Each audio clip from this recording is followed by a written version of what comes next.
Cesar B. Ruiz was born on November 27, 1982, in Nava, Coahuila, Mexico. He was raised in San Antonio, Texas. He attended and graduated from William Taft High School, where he met his future wife, Kimberly. Cesar and Kimberly met 4 months before graduation and dated for the next 2 years. After graduation, Cesar attended Northwest Vista College, but after a year of college, felt pulled towards a higher calling and enlisted in the Marine Corps. On a crisp, cool early morning on January 21, 2003, Cesar was headed to Recruit Depot San Diego to begin 12 weeks of boot camp. Throughout the 12 weeks of boot camp, Cesar and Kimberly wrote letters to each other and both found it unbearable to be apart.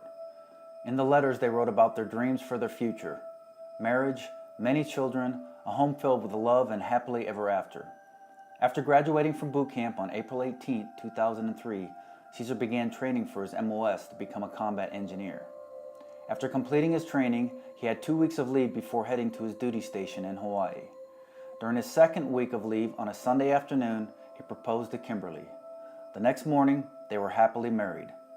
6 months later, on January 10, 2004, they renewed their vows in a church filled with family and friends. Their first year of marriage was filled with months of training and a deployment. Cesar came home safely from his first deployment. Kimberly expressed to Cesar that the deployment was too difficult for her. She could not bear the thought of him not being safe or not coming home. She begged that he not re-enlist after his 4-year contract. He loved the Marine Corps and felt like being a Marine was his purpose in life. But out of love for his wife, he did not re-enlist after finishing his contract. And on January 27, 2007, Cesar separated from the Marine Corps. Shortly after his separation from the Marine Corps, Cesar and Kimberly moved back to San Antonio. He went back to work for his father's company as a mason. They bought their first home and a few months later welcomed their first child, Joshua. Their dreams had come true. They were married, had a beautiful baby boy, and had a home filled with lots of love. Kimberly was very content with getting settled into the civilian lifestyle, a life without deployments. Cesar was happy as well, but felt the piece was missing. He missed his brothers, the Marines. 6 weeks after their son, Joshua, was born, a letter was sent via FedEx overnight. It was a letter that Kimberly hoped would never come. The letter stated that Cesar was being involuntarily recalled. Kimberly was devastated. A few weeks before having to report for training, Cesar received another FedEx letter. It stated that Cesar had the choice to opt out of being recalled. He no longer had to go if he chose not to. Kimberly was ecstatic over the news. Cesar was not. He told Kimberly that he was going, that he felt obligated as a man and a Marine to protect his family and country. He said, "If I don't help end this war, then our son will have to be the one to end it, and I won't allow that." Kimberly cried, but she knew that she couldn't argue or change his mind this time. Cesar left for training, deployed to Afghanistan on October 3, 2009, and was killed in action on October 31, 2009. He was 26 years old. He left behind a wife and a 14-month-old son. This film is our attempt to honor his sacrifice. This is for Joshua.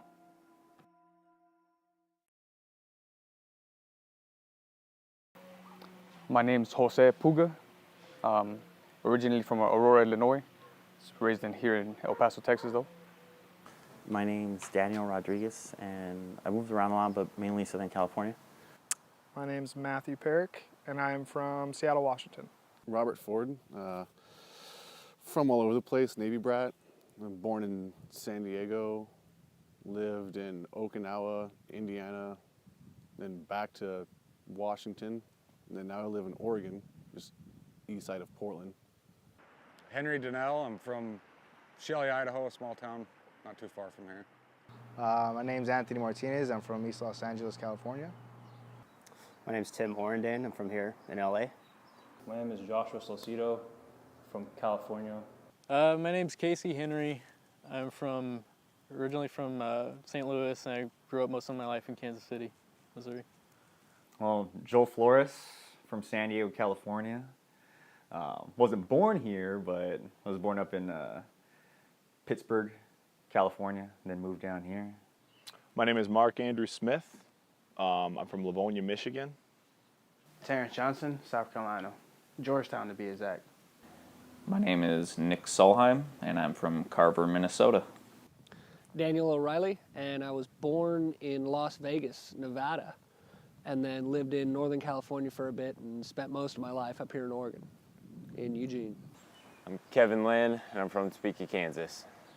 Oh, I'm Kyle Springer, and I'm from Apple Valley, Minnesota. My name is Trevor Isom. I'm from Dallas, Texas. James McDonald, originally from Denton, Texas, and now residing in Austin, Texas. Kimberly Ruiz from San Antonio, Texas. I joined the Marine Corps when I was when I just turned 18. I enlisted, swore in, did all that stuff. I was here in Livonia, Michigan. Pretty much did the Marine Corps thing. My brother was in before I was. He was an MP, as was I. Kind of followed his suit a little bit. It's something I wanted to do, to see the world and kind of get some perspective outside of, America and, just my hometown at that point. I was 18 years old when I signed the papers, 19 years old when I shipped off to boot camp. The biggest thing that probably made me join the Marine Corps was just wanting to do my part, wanting to help out. Since 9/11 happened, it was kind of, I knew a lot of guys were out there and, they were dying and, they were out there, sacrificing their lives. And I was stateside doing my own thing, and I wanted to be part of that. I was 17 years old when I signed the papers, and I had to go tell my mom that she needed to sign this. And she cried and cursed at me and said, "You're not doing that." And she signed it anyway because she realized that I wanted to go do something with my life. And, well, I joined because, well, I didn't really enjoy going to school, and I knew that I had to get out of my town. Not because there was bad stuff there, but keep making forward progress in life. So I decided that I'd join the service because I've always been interested in military stuff and never really knew much about it other than guns are cool and planes are cool and blowing stuff up's cool. His first duty station was Hawaii. Prior to that, he was in training for his MOS, which was a combat engineer. And at that time, we were dating. And in between him graduating from his MOS, going to Hawaii, he had his orders ready to go to Hawaii. When he came home for the 2-week, 2-week break that he had, he proposed to me, and I said yes. And then he went to Hawaii. And from what I heard, they initially got kind of angry with him because when they assigned him to that duty station, he was a single Marine. And then when he got there, he was a married Marine. So now they had to, get us housing and so forth. But we spent about 3 years over there. And he deployed to Afghanistan, his first deployment in November of 2004. And then he came back in July of 2005. So that was his first deployment. And he did a lot of training there. So like normal Marine Corps spouses, any military spouse, I was alone a lot. But when we did spend time together, we have a lot of memories in Hawaii. And that was our first home together. And It was going to be 2007. The whole reason why I went and joined the Marine Corps was, I guess it's kind of like every young guy's thing, but we're playing lots of SOCOM at the time, a lot of online first-person shooters, and me and my best friend, we had a pact. By either 22 or 21, we don't have a solid job, we're going to go ahead and join the military. It was December 2004, right after I turned 18. Turned 18 in October. Signed pretty much right away. Depped in. Waited for my MOS to open, shipped off August 2005. I was 18, and basically it was just my options at the time. Wasn't a really good student, but you know, I wanted to do something good, something prestigious, and so that was my best option. And this was late in 2002, so you know they were taking people that, you know, anyone they can get, so it really wasn't that hard. I think I was, let's see, 2001, so I think I was probably 18, 19. Originally I decided to join just because I'd been going to college here over at St. Easton State. And originally I joined just because I ran out of money to go for college. So originally it's for the college money, but then decided to stay in and re-enlist just because I enjoyed what I do, the people I was around, and actually got some accomplishment out of doing what I was doing. Oh man, I was just turning 18. I turned 18 in October, joined in the following January, was in boot camp on the 14th. I don't know a specific reason why he enlisted. I know he was in the ROTC in high school, so I think that may have planted the seed in his head, but I don't know of a specific reason. But about a year after, actually about a year into his college experience, he decided that wasn't for him and joined the Marine Corps. And I think it was meant to be. It was something, it takes a very special person to be a Marine. Only a few people have it in them to finish boot camp, to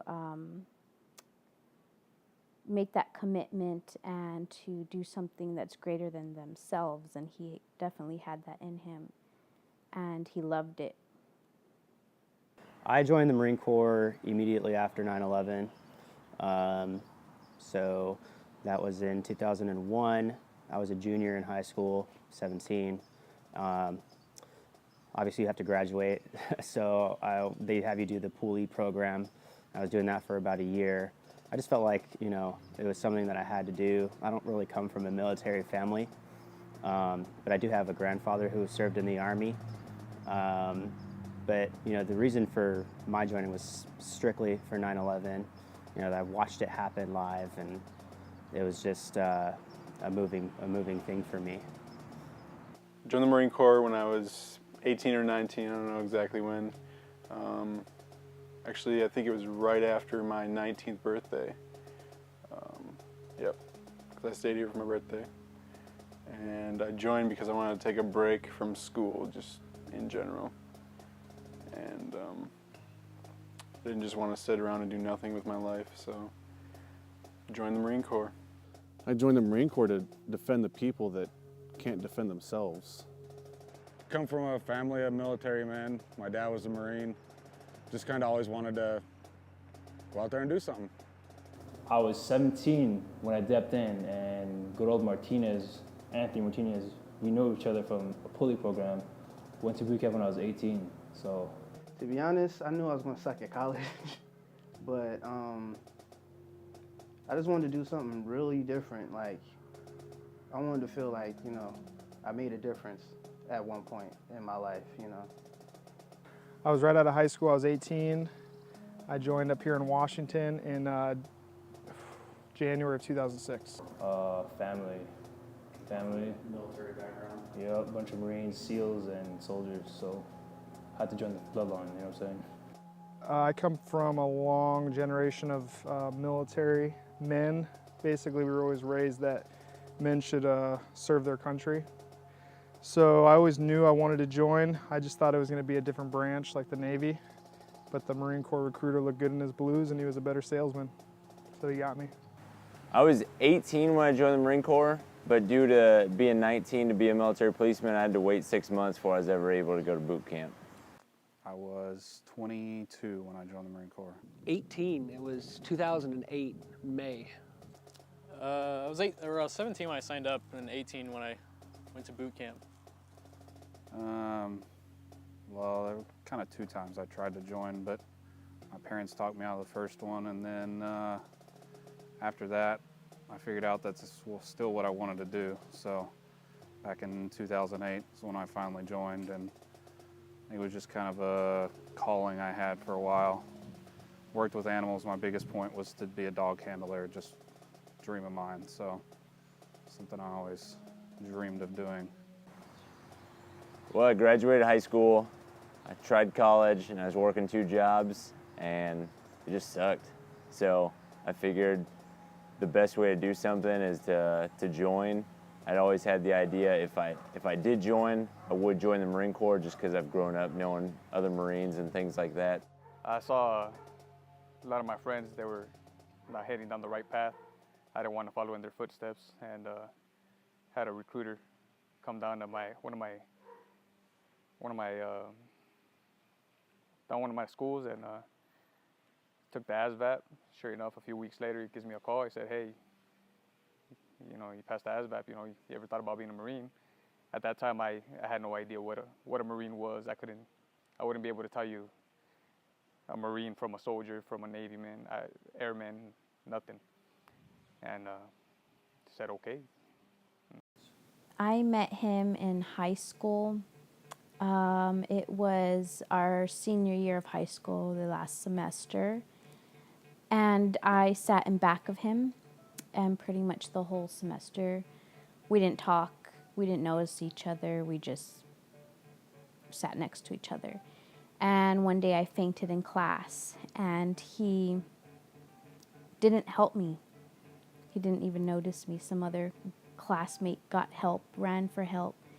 And then a few weeks later, he tried to strike up conversation with me, and he said he only did that because he felt sorry for me because I was the girl that fainted in class. And then a few weeks later, he asked me to be his girlfriend, and I said, I don't know, no. And he would write on my textbook, will you be my girlfriend? Circle yes or no, and I would circle or. And then a few weeks before graduation, we ended up becoming boyfriend and girlfriend officially and dated for 2 years and then got married. I was a military police, and I was stationed in Parris Island and Camp Pendleton. I was an MP. I was a military policeman. Originally, I signed up for infantry. I'm glad they didn't give that to me. I was a 5811. That's military police. I wasn't garrison at the first part, but I definitely went garrison a little bit later after that. So, First stationed in Okinawa, 2 years. Spent a little time in Australia while I was there, Korea, and then Pendleton. Camp Pendleton, when I first got to Camp Pendleton, I was with Security Battalion, PMO, Provost Marshal's Office. So I was did the road unit, desk sergeant, dispatch, gate sentry. Motor T.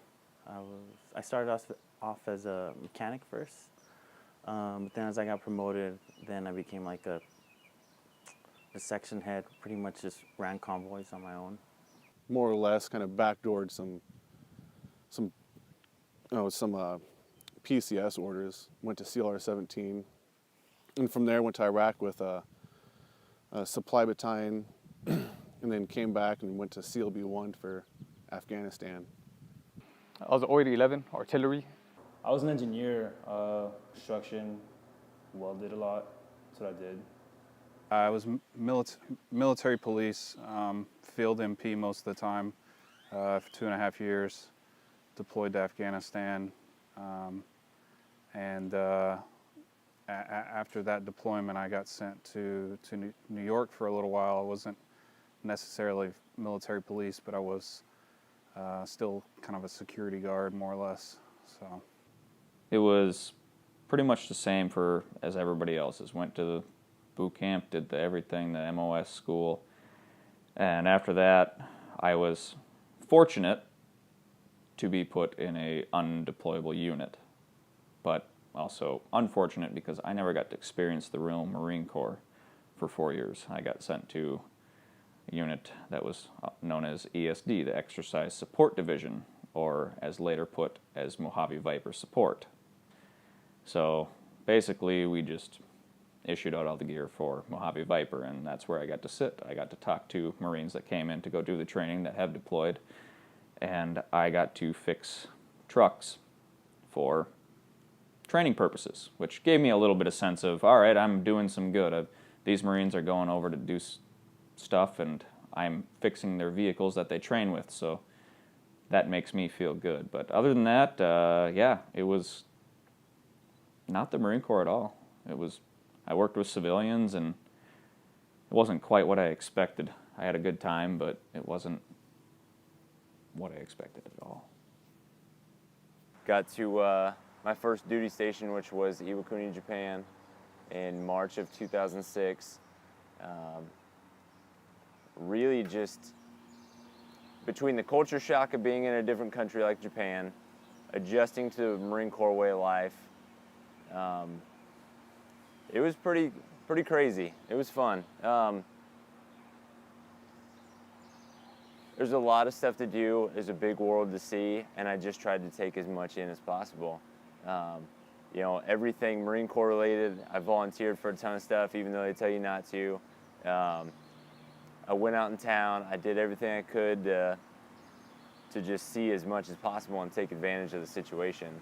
Other than that, in Japan, the command really wanted me to extend, because normally you did 2 years if you were a single guy like myself.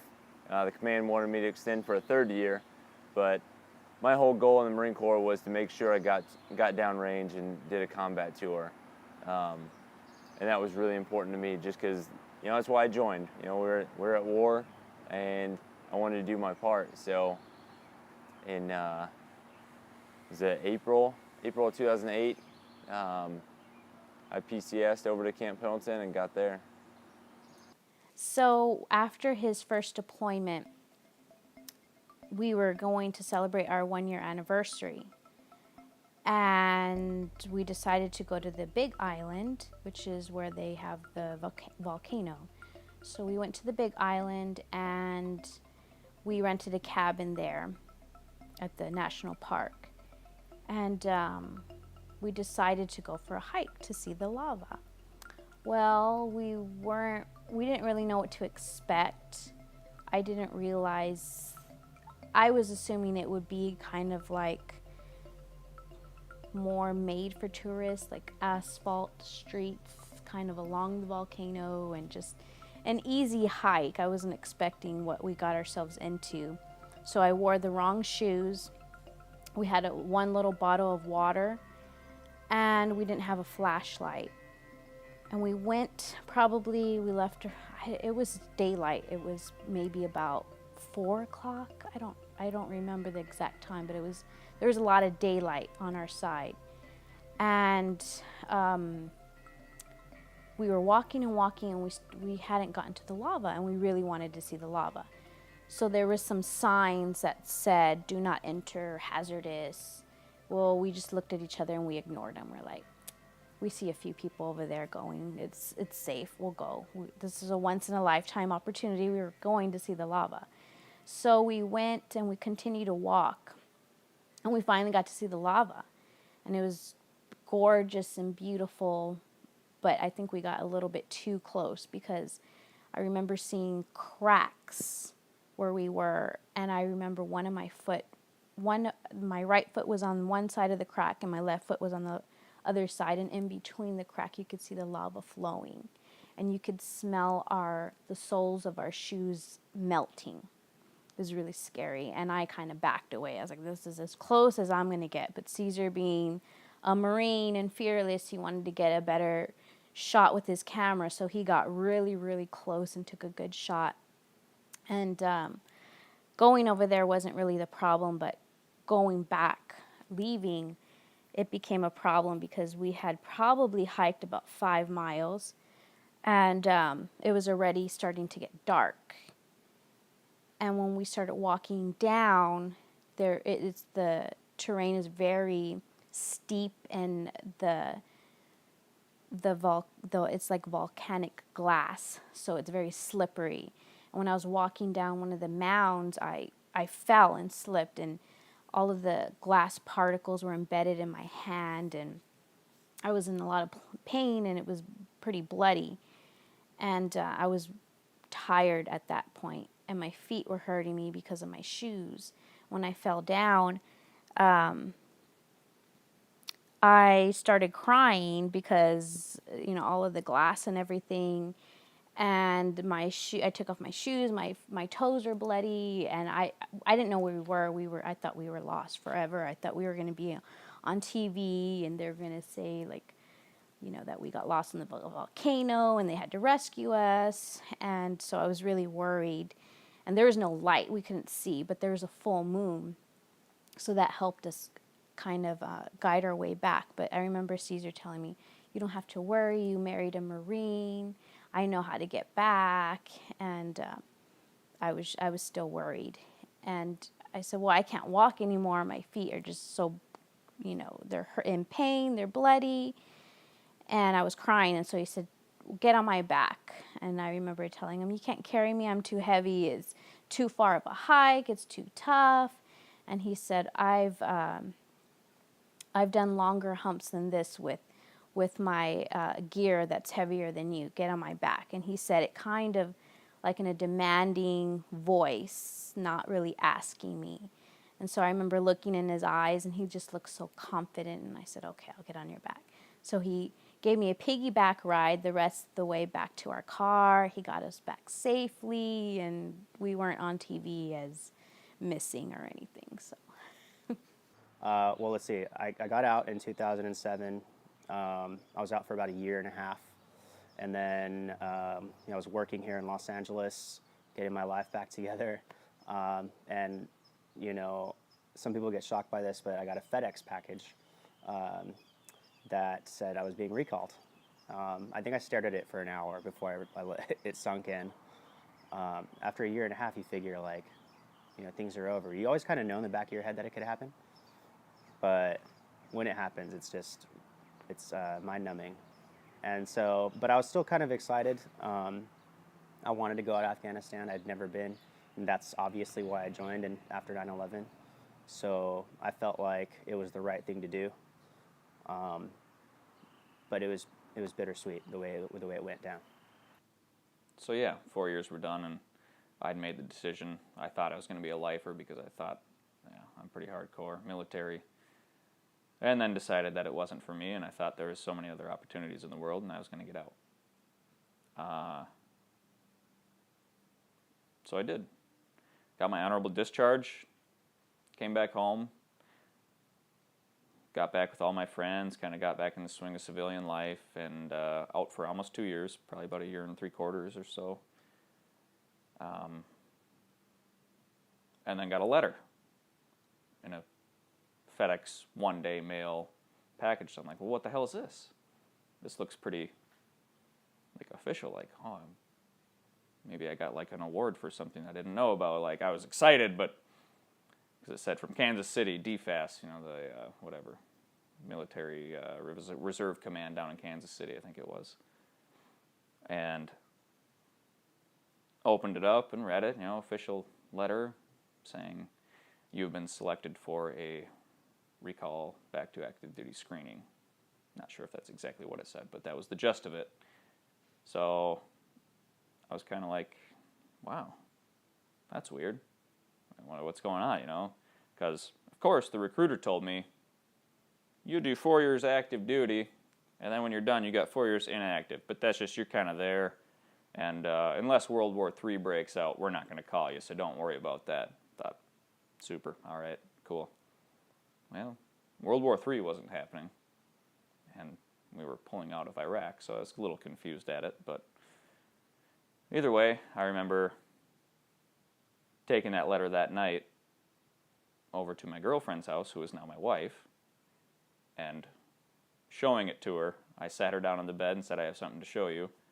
Gave her a beer, gave it to her, and she started freaking out. I was like, well, what the heck? I was like, well, you know, we don't know. It's okay. It's just a screening. Like it says here, we're going to go down to Kansas City for a day and go talk to some people and see if I'm qualified or fit for active duty still. And at that point, I'm like a little bit excited, like, all right, being a Marine was great. I loved the feeling. The actual stuff we did, it was a lot of BS. But still at my heart, I still liked it. And, I was still questioning. I hadn't got myself into a career yet. I hadn't figured out what I wanted to do with my life. So I was mixed feelings. I was a little nervous, a little excited to get back, to do it again. So, yeah, that happened, and then went down to Kansas City to do the screening, and that was about it. And as it turns out, I was fit for active duty. He didn't want to get out. He absolutely loved the Marine Corps. He loved what he did. He loved his Marines that he worked with. It was very fulfilling for him. And at the time, I guess I was being selfish because I just wanted him all to myself, and I didn't want him in that dangerous environment, and I wasn't thinking about how fulfilling it made him feel. Well, let's see, my first enlistment was 4 years, and I was with 2-7 and 29 Palms, and we went to Iraq twice. And I got out, I don't remember too much, just, for the same basic reasons that all Marines get out. You're just tired of it. So I got out, I was out for a few years, and I wasn't doing anything. So when I got a letter, to serve again, for the recall, I was a little bit excited. I was getting another opportunity, but I was worried. I had been to Iraq twice, so I felt a little bit secure, comfortable going there again. But then when I heard we were going to Afghanistan, that's when I got a little bit nervous. I didn't know anything about that. And I felt like my time out got a little rusty, out of shape, and I was worried about being prepared and then stepping into a billet or a position, where people's lives they're gonna rely, on my decisions. So that was a little bit stressful. Once we actually were activated and got to Camp Pendleton, that was when the reality set in. I was happy. I know my wife knew I was happy. I knew that's what I wanted to do. I wanted to go back, and sure enough, we went down to Kansas City, Missouri for a briefing. And once we got there, they told us like, hey, we pretty much filled up all our slots. You don't have to go if you don't want to. And I said no. I said, you know what, I want to go. Go ahead and go. And I could have signed a waiver for since I was going to school at the time. You could have gotten a waiver so that you wouldn't get recalled. But I denied that. I went ahead and went down. And so once I got there to Camp Pendleton, I met Sergeant Reese. I don't really talk to anyone. I pretty much keep it low key to myself. And sure enough, Sergeant Reese saw me walking, and he comes up to me. He's like, "Hey, what's your name?" He introduces himself, and next thing you know, we're on the same platoon, and we're pretty much working together side by side every day. And then about 6 weeks after our son was born, he got a letter in the mail saying that he was involuntarily reactivated. And I remember seeing that letter, and I was just heartbroken and just angry with the Marine Corps. How dare they take my husband back? He already gave 4 years. He finished his contract honorably. It's our time to live our lives. We had just begun to live that civilian lifestyle, and I was enjoying it. I was enjoying having my husband home every single day, knowing that he was safe. So I was very, very angry and bitter with the Marine Corps. And when I saw my husband's face when he read that letter, he was so happy. It was like a dream come true for him because he never wanted to get out. He was very excited. And in a way, I think it was nice for him because he didn't have to make that choice. The Marine Corps was making that choice for him.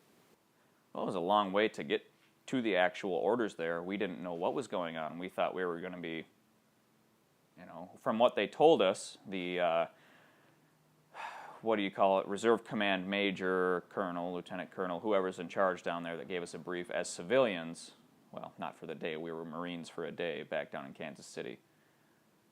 He said we were getting recalled back for our specific MOS because the Marine Corps had a shortage of, well, me being a mechanics in the Marine Corps. So I thought, all right, well, we're going to be going to do something. We don't know what we're going to do. We're going to get put with a unit that's training or needs some help from a senior Marine that knows what they're doing and they're lacking leadership, something like that. So it was really just sitting in the dark. We didn't know what the hell we were doing. And then once we got down to Camp Pendleton and checked into our, whatever the hell you want to call it, the recalled processing center, I sat there for a week doing reentry training. Then the Sergeant Major from CLB-1 came out and said we were getting attached to them, and Devil Dogs, we're going to Afghanistan, and we're going to get some. I said, huh, all right, well, that's interesting, I guess. Well, it was an up and down road to get orders to actually go to Afghanistan. Like, there was probably 3 or 4 buildups. Like, oh yeah, you're getting deployed. You're getting deployed.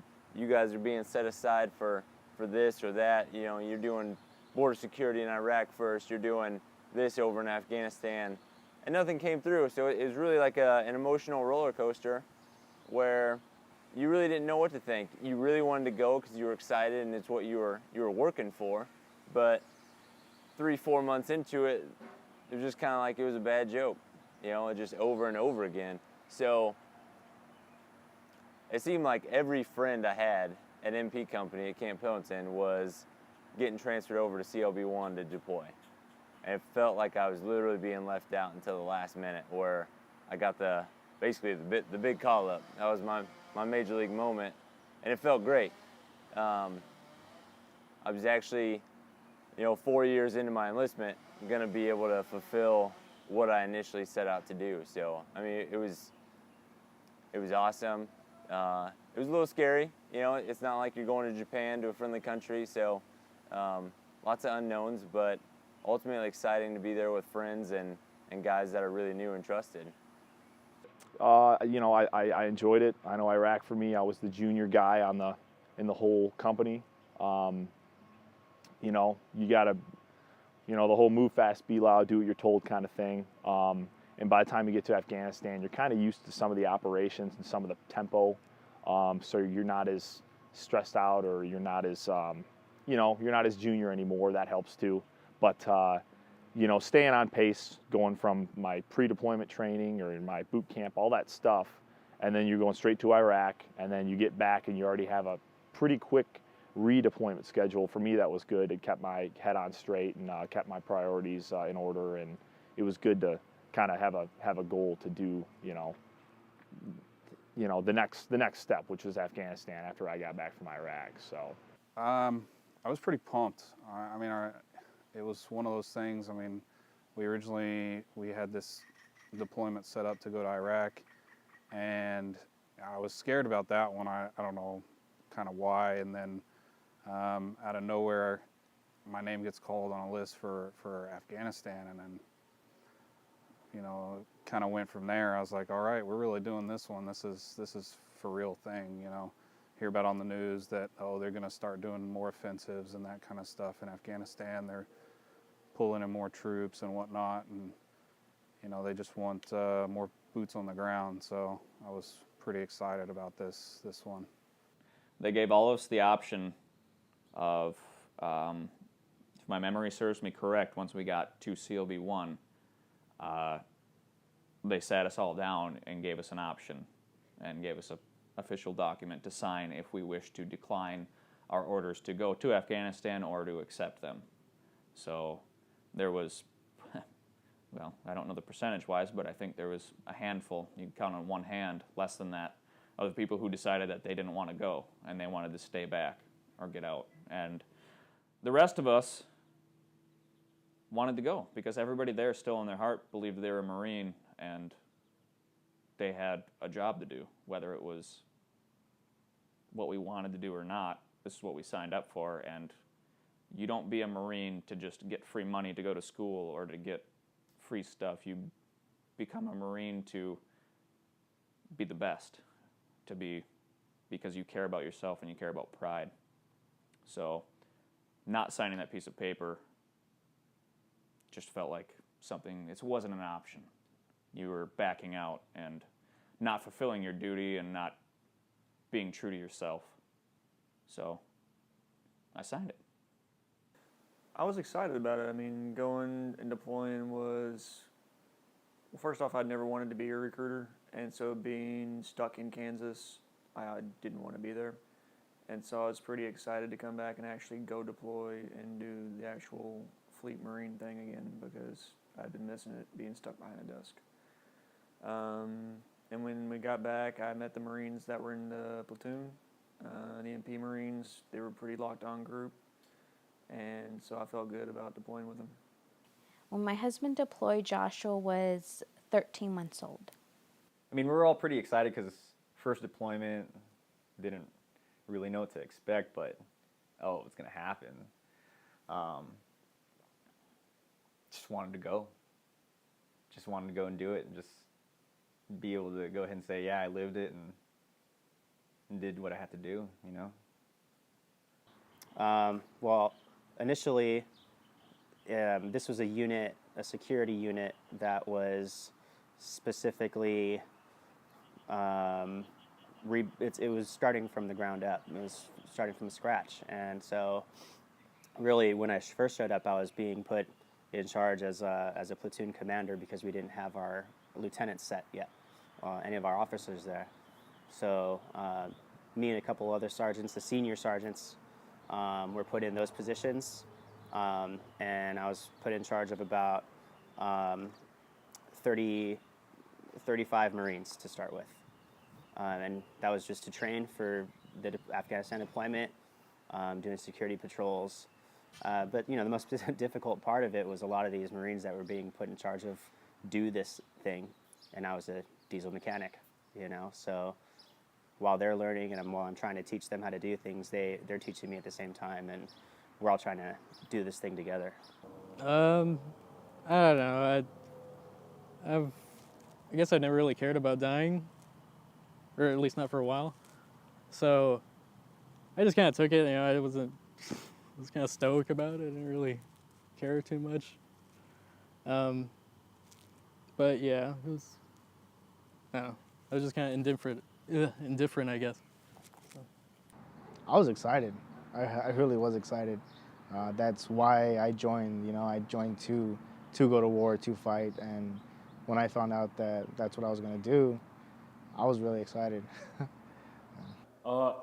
First, I was kind of like, damn, I'm going to Afghanistan. I kind of wanted to do it, so it was all good, and I was excited for it for the most part. So. I knew it was coming.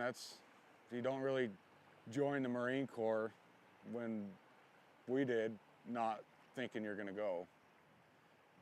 So I guess I was as prepared for it as you can be. Yeah, the typical mission was really not typical. We did all kinds of different things, which is interesting because especially before you get overseas, they tell you, oh, we're going to do this, or this is what the guys are there doing now. And then when you get there, you know, things change. The operation situation changes. You do anything from, again, at the beginning of the deployment, we did a lot of route clearing in some of the more traveled areas and in some of the desert areas, less populated, but that's where they used to plant some of the IEDs and stuff to disrupt your movement of convoys and just regular operations. You know, I was sorry to go off track there. I was anything from a vehicle commander to a, you know, radio operator. I was a gunner for a while. I was an assistant vehicle commander, a team leader. Pretty much what that was is I don't want to say a jack of all trades because I'm not that I'm not that bright, trust me. But when it comes to you know, getting the radios ready for your missions, helping if they put me in the gun turret, the turret on top of the truck. You know, get your weapon ready, get your situation squared away. You know, help the other Marines. You know, I was pretty much in charge of a little bit of everything. Towards the end of the deployment, I was straight vehicle commander. You just make sure your driver is in order. You know, you make sure he's got the vehicle squared away for the mission. You make sure your gunner's got his gun up, ready to go, his weapon up, ready to go. But at the beginning of the deployment, I did the radio thing, make sure the radios were squared away, make sure, if I was a gunner that mission, I made sure my gun was squared away. And then, of course, help the other Marines that need to get their things squared away before, the mission starts. I was squad leader at first. I was squad leader for a 3rd platoon, CLB-1, and that was for security company, and it was pretty much going to do route clearance, route recon. We searched the ground for with metal detectors for searching for IEDs. If we're to spot one, we call in EOD, have them come and dispose of it. That was pretty much my job description at first. Then from there, just went into participating in the Marja push in support of 1-6, and that was my deployment. Vehicle commander was in charge of your truck. So 4 gun trucks per section, platoon split in half. You had your section leader at the time, which was Sergeant King. The platoon commander, Lieutenant Katzman, we were fortunate to have, very confident person. And then your vehicle commanders. So your vehicle commander was in charge of however many Marines, 3 or 4 Marines in your vehicle. A dismount is you're the dude that carries the minesweeper. So whenever the VC or the platoon commander tells the vehicle, the convoy to stop, you're the first one to dismount, look for the IEDs, and start minesweeping. And the gunner is you're the guy on the gun, the 240, the 50 caliber Mark 19. My daily job was to basically drive everybody around. I mean, I was a driver.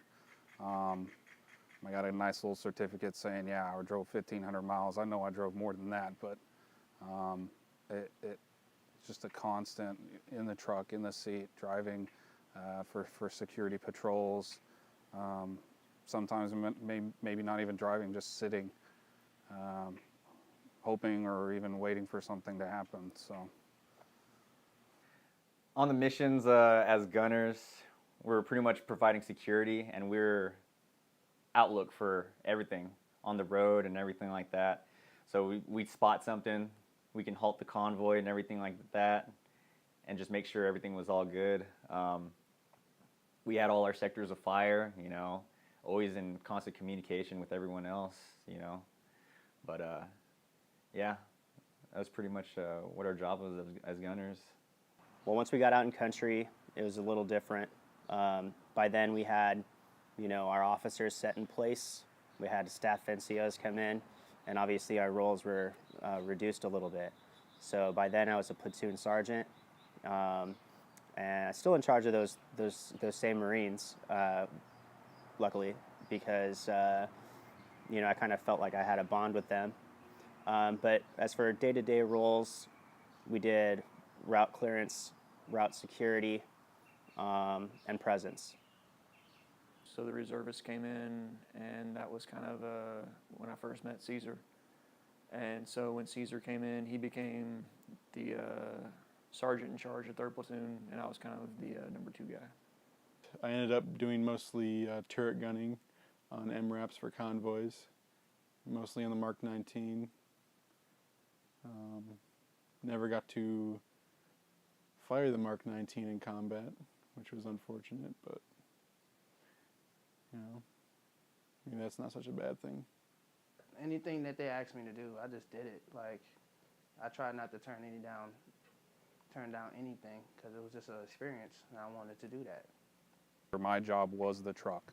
That was my home as well as everybody else's. So I had to make sure it had everything. It had supplies, had fuel. As dumb as it sounds, had water for everybody, enough for everybody. If we had any cots, you know, make sure we have enough room for everybody and everything we were taking.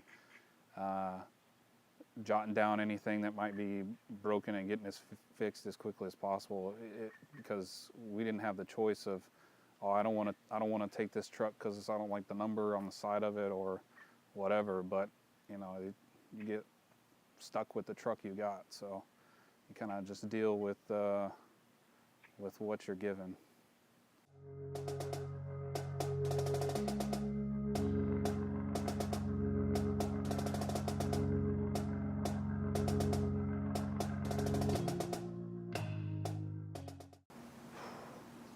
That was the most exciting morning I had in Afghanistan, because that was my first day to go outside the wire. I was supposed to go out with 1st Platoon, 2nd Section. We were out on supposed to go on a mission to, it was like a route clearance, but it was to clean up burned up, destroyed trucks on the side of the road that were blocking access for the locals. And I was ecstatic. Like it was a morning of me. Like it was everything I worked for, everything I wanted, everything that I'd hoped for, you know, was finally coming to be, you know, Halloween morning. And then it all changed. You know, it first changed with, okay, our section out there on Route Red got hit, to a little bit more information would come in about 30, 40 minutes later that, okay, we do have an injury. A little bit later, it's who it is, Sergeant Ruiz. And then it's really just, inside me, it was a huge personal conflict of, man, am I not gonna get to go outside the wire anymore? Like I wanted to be selfish, but I knew that my job was to not be selfish, but it's really hard to really counteract personal feelings when you know, we were there a month at that time, and it looked like I had no chance of really doing anything to do my part in the war effort. And then the chance I get, you know, we just have really the worst absolute day that you could ever have in a combat zone. Well, we got word that we had a big mission that morning. One of those missions that they request you go home and call go and call your families one last time. So for me, I was really excited. I was looking forward to a mission like that. They said it was like uncharted territory. We were the first ones to go out there, so it was pretty exciting. And you know how long it is to wait to actually leave. And in the midst of that, that's when the accident happened. We were all geared up, so we were the ones that went out there to relieve his guys. We had heard something happen, so we all staged up at the motor pool, and then Staff Sergeant Simpson, Mr. T-1000, he reminded me of the Terminator T-1000. Sat on the truck and was talking to us, kind of giving us a heads up at what happened, told us that one of us had gotten hit, told us that it was Sergeant Ruiz. And then we ended up gearing up and going outside the wire to provide security, to do the outer cordon for what had happened. Didn't really know anything was up, just thought everybody was coming down just to gather for some formation or another. Was getting our guns off the trucks and stuff, and I don't even remember who it was. Somebody come up. Well, I seen Broughton on the truck, and he was crying, and so that's when I knew something was up. And somebody come up and told me that Sergeant Ruiz got hit, and I didn't know his condition at the time. I didn't find that out till later. It's just one of those days where everybody has their own little way of dealing with things. Some people go to a cemetery and, you know, set a beer down next to a headstone, or someone goes to church and prays, and I just find a nice little quiet corner and just look around. I remember it was going to be our gonna be our last mission. Is we had started out the month. Third platoon had started out the month on going 4 days off base and 4 days on, and it was gonna be our last. It's gonna be our last mission. We're getting ready to change over with a different platoon and showing them how it is that we do things. And we had already racked out for the night. Early October 31st, we woke up. We got our stuff ready, got our gear ready, started our daily patrols and routines. We went up to this hut. It looked like a possible vantage point for enemy combatants. So we're like, hey, we're gonna go check that out, sweep it, and we did our 360 around the hut, and Sergeant Reese was the first one in. He was the first one to go inside the building, well, the hut, and I remember I was trying to get out of my vehicle at the time. I was in a MRAP, and my door got stuck. I remember before that I was complaining the whole time because I was in a 7-ton, so it was just three of us. It was in a 7-ton, and my door never worked, and I kept getting mad. And finally they gave me an MRAP, and I was so happy because it was hydraulics. You just push on the lever, the door opens on its own, and so it's easy. But on that day it didn't open. I was actually our platoon was one of the last to find out. We were out on missions and didn't hear word while we were out, but we came back to base. I want to say it was like even early morning the next day. I want to say 2 a.m. or so. And one of my Marines, or prior Marines who had been switched over to another platoon, came up to me and told me that somebody had been hit, but he couldn't tell me who or where or why. And so obviously you get this sense of fear. Initially you feel like you want to know more, and for whatever reason he wasn't able to tell me, but I was supposed to report to command. And so I did that, and they told me there that it was Caesar and that he didn't make it. And so as a leader, you know that your guys don't know either, and that's something that you have to pass on to them. I needed a minute for myself. I didn't really get that much time, and a lot of times you don't want to show your men that you can break down just so low, but it didn't really matter. So we brought them in one by one and started telling all my guys one by one. And it was just devastating for everybody, but it brings you back down to reality, because prior to that moment, we're tough Marines, we do this is what we trained to do, and you go out there and you have this mindset that you're just invincible. But when one of your best Marines, the best trained, combat experienced Marines goes down that way, it hits you hard, and like this is like the first month that we're there, so I think it just changed everybody, and me especially. And I honestly, I think for my platoon, we just were more cautious. We did everything differently from that point on. It was so much of a shock, I didn't even know what to think. You think they're like, all right, these are my recall buddies. We're just back here. Like, nothing bad's going to happen to us because we're just back. We already did our time, so we're just back to kind of help out a little bit. And honestly, I didn't even, the first day was just kind of, it was so surreal. I don't remember much about it. But the following day, once reality set in, and everybody there had finally set into them too, and we started talking about it and realized what had happened and got the story. It was devastating. Somebody that was right there, that was, you know, he was my roommate back stateside. And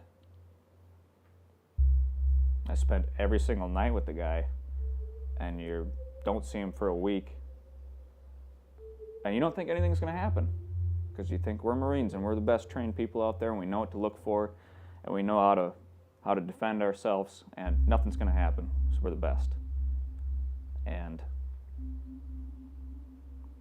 something that you can't control, something so trivial and it's just so bullshit in an instant. And I don't know how to deal with it. Finally got my door open, and as soon as I hit the front of the vehicle, I'm staring at the hut, and the IED goes off, and all I see is a dirt cloud. And at first in my head, I guess I was in a little bit of denial. I'm all like, everybody's okay.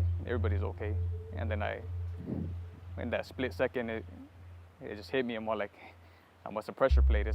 You know, somebody had to step on it. And so right away we called our corpsman. He came and started attending Sergeant Reese right away. I went with our radio operator, called in the 9 line, and I don't know, at the same time it seemed like everything was happening so fast, but at the same time it seemed like time had just stood still. It's like you just want the chopper to get there, you want everyone to get there, and then once they took him on the helo, you're like, man, that's it. I worked for like a few more hours. It all happened so fast, and I think I had mail or something to deliver, so I figured I might as well just go up there and see what's going on. And it was like a 5-10 minute walk, and then I ran into Lynn, and Lynn had told me that Caesar had just passed away. You're not just losing a friend, you're losing a part of, you know, your team that you can depend on. Someone who really, like, we used to joke about this, but, like, you know, we used to play this thing where guessing who was the most senior sergeant at first. And he beat me by, like, I don't know, like 2 weeks or something. But if you were to, like, take him out into the field or something, you'd think it was years, just because he did things so well. He was so calculated. I had a lot to learn from him, and that's what I missed the most, I think. Firefights, you're sitting in a bulletproof truck with glass that's 4 inches thick. AK-47 is not going to do anything to you. The gunner, you know, he's got something to worry about, but you know, the scared factor wasn't really there just because of the equipment that we had. So, but after hearing about Sergeant Ruiz and what happened to him, you know, stepping 1 foot out of that truck was really difficult. Didn't change my deployment, it pretty much changed my life. You know, we're sitting around that morning, kind of hating life. We were with a senior Marine that was kind of giving us the business on, you know, what we need to have squared away. I use that word a lot. And we heard, the word had kind of gotten around from some of the higher ups in the company that the other squad had been struck by an IED of some kind. There was someone was injured, someone was hurt. And shortly thereafter, within 5 or 10 minutes, we found out that it was Sergeant Ruiz. By the time we got back to Camp Dwyer, we saw everybody out there, and I mean, I already knew. At least I thought I had already prepared myself mentally for what they were gonna say. And yeah, sure enough, I remember everybody just came. No words were needed to be spoken or anything. We already knew. But yeah, ever since that day, I don't know. Everybody celebrates Halloween, and you know, I'm not saying they shouldn't, but it's just a different day now. It's not the same. I remember that morning we were talking about October 31st, and Sergeant Reese was all happy. He's like, "Hey, today's my mom's birthday." So today's my mom's birthday. I'm like, "Oh, that's cool, man." And he's like, yeah, today's my mom's birthday. And I'm all like, hey, I graduated boot camp in October 31st. And he's like, yeah, that's cool. But that's not what we remember now. Now we remember Sergeant Reese. It's just this overwhelming sense of feeling of resentment towards everybody that was not in my truck or my convoy, that wasn't wearing our uniform, and all I wanted to do was just find an excuse to get rid of them. And it was really difficult to try to overcome that, because we thought nothing happened at that point until Sergeant Ruiz had that incident. He just told me Sergeant Ruiz just passed away. He stepped on an IED, and it was just like everything just froze. I couldn't say nothing. Like, I couldn't say, well, how is he? Is he all right? It's just speechless, just froze. Our other section, they'd gotten hit. And so they said there was a casualty that was getting brought back, but they didn't know who at the time. And so they needed a team to get ready for a recovery. So Gunny had me go get everybody to get ready for the recovery. And the whole time we were asking, who it was, and they wouldn't tell us. So I go hauling ass back up to the tent area, tell everybody to start getting their stuff ready. There's a recovery. Everybody's kind of griping. Then I explained to them that it's the other section that got hit and they got a casualty coming back. So everybody's in a hurry now. So then we all would double time it down to the command post for CLB-1. That's when we get told that it was Caesar that had gotten hit. And that they had just brought him back over to the AgDag. Literally, you see the entire platoon in a dead sprint for half a mile in full combat gear getting to the AgDag without even being told to go. And nobody tried to stop us. And we got over there.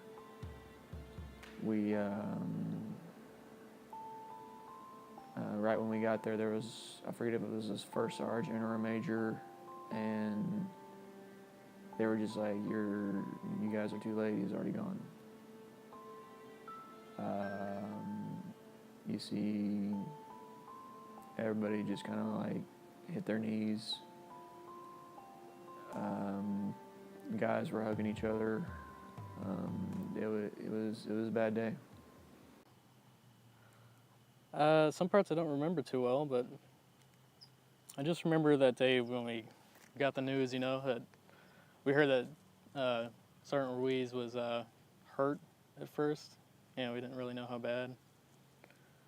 And, so everybody's freaking out, running to the motor pool area, like the medic area over there. And then, by the time I got there, but by the time a lot of us got there, that's when we heard the news that, he passed away. So everybody's freaking out even more, of course. And then apparently he was still in the OR. They had worked on him for a while. They'd brought him back a couple times from what the doctors were saying. They brought him back like 2 or 3 times. And we were just too late to be of any help to him. Eventually they let us in there to go see him. So we all went in there, and he was still on the table, and they already had a flag, American flag, kind of laying over him, not covering him all the way, but you could see that he'd had some injuries. And so we all went in there and said our goodbyes, and when they called for a detail to carry him out to the Humvee that was waiting to take him, myself, Wilson, and a couple other guys immediately volunteered. We went in there, picked him up on the stretcher, and we come back out to the door. Somebody calls attention, and I don't remember if it was just our platoon or everybody else that was around from CLB-1. It wasn't a huge group, but it was most of security company, I think, that was on deck.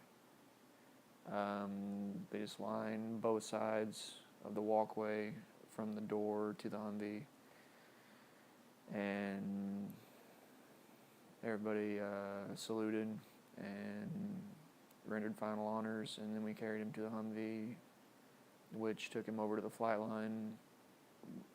We weren't there for him getting on the plane, but from what I understand, it was pretty much all of CLB-1 did the same thing, going from the AgDag to the C-130 that took him out of Afghanistan.